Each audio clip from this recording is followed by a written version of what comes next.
All right, this is a little bit of a bonus question. This problem actually doesn't show up until problem set 3. I've considered pulling it back and putting it on problem set 2, but I will likely cover this in class as well, but for those of you that are working ahead, I wanted to include this in this video segment.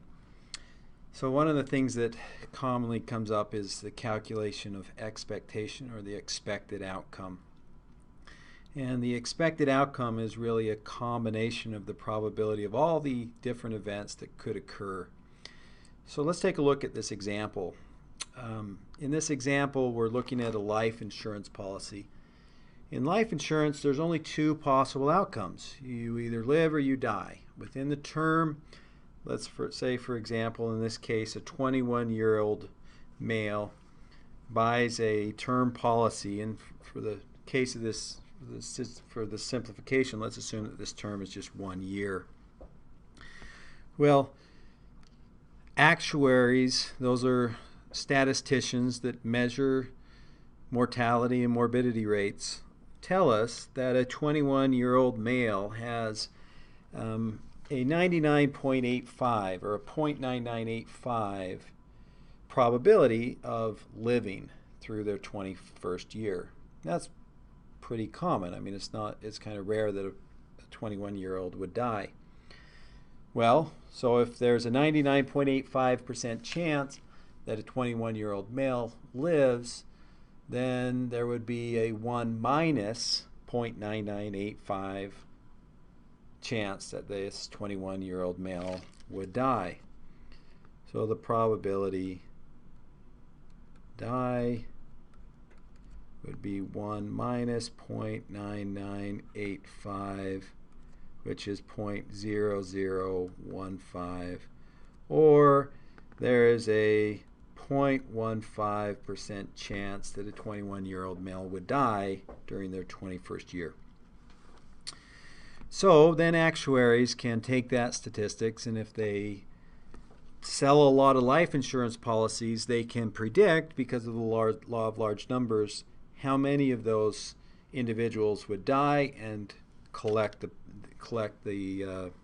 value of the policy. So from a 21-year-old male's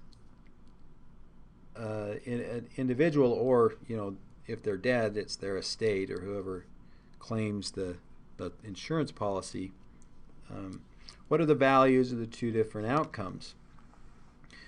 Well, the expected value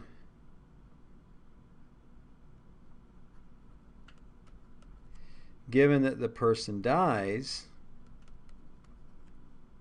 right? If the person dies, then they essentially will get a $100,000 policy, which they have paid $250 for. So the value is $99,750. The expected value, if the person lives, is, well, basically you're out $250. And we can think of this kind of like a node and a tree here. So if you buy this policy, you're out $250. And if you live,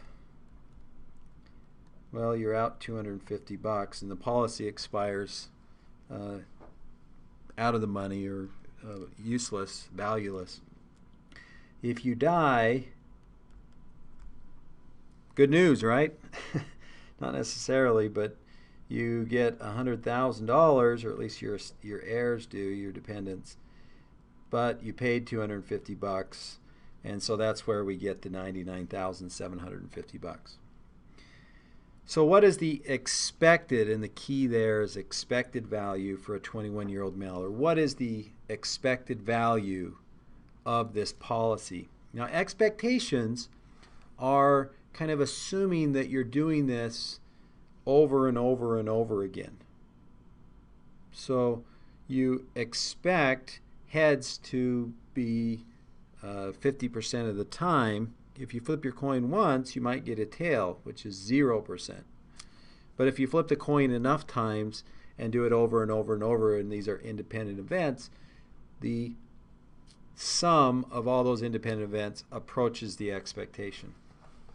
So you can kind of think of this as putting in the probability of live 0.9985, probability of die 0.0015, and we calculate some expectation by summing the probability of n times n. I should put x. I'm sorry, I used those numbers there.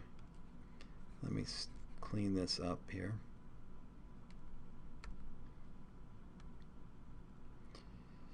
So we're summing the probability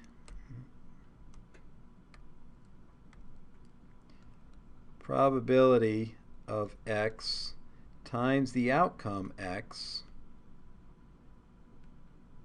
divided by n, where we're summing from I equals 1 to n. Now that's mathematical notation, but calculating this expectation would be that we take the probability of the first event that the person lives, 0.9985, times the outcome, so negative $250, plus the probability, and that's what that sum is, the probability the person dies, 0.0015, times the outcome that the person, what the outcome of that event. So that's 99,750. And we sum that up, and you'll see that it's negative 100. Now what does that mean? It means that when the insurance company insures a lot of 21-year-old males, some of them die, and they have to pay a $100,000 policy to those individuals that die. So if they sell a policy, they expect to pay out $100 of that premium. Well, they're collecting $250 in premium, which is good for the insurance company because they have to cover overhead and sales people and different things like that. So they're making about $150 on every insurance policy. So what would be the cost of the insurance policy if the company just broke even? Meaning, what would be the cost of the insurance policy if the only thing they did was collect premiums and pay out to those individuals that died?